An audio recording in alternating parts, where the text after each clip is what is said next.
Cette semaine, je vous parle des différents langages de l'amour.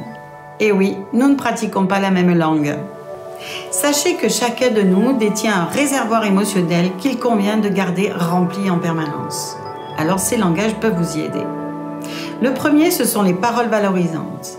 Chacun de nous a besoin d'être encouragé dans les actes du quotidien. Et quand c'est le cas, nous retrouvons de la détermination à faire des choses où on ne se sent pas forcément à l'aise.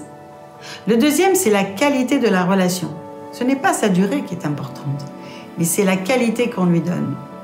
La qualité aussi consiste à accueillir l'autre dans ce qu'il dit, dans ce qu'il est, sans jugement et surtout sans l'interrompre. Le troisième, c'est le cadeau.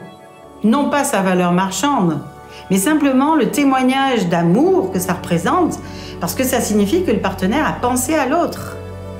Le cadeau, c'est aussi une présence en cas de coup dur ou dans un moment de grande réjouissance, comme l'arrivée d'un enfant dans une famille. Le quatrième, ce sont les services rendus. Prenez du plaisir à rendre service à votre partenaire. Ensuite, le dernier, c'est le toucher physique. Ça signifie que la personne est tactile et que là, ce n'est pas la parole qui est la plus importante, mais le geste.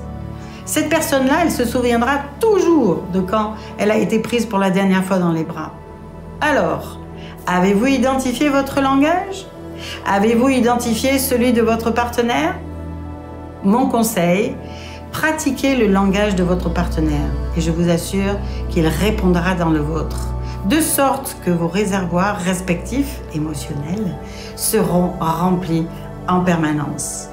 Si vous souhaitez aller plus loin ou si vous rencontrez des difficultés dans ce domaine, contactez-moi et aussi allez visiter mon site internet pgcoachpro.com. À la semaine prochaine!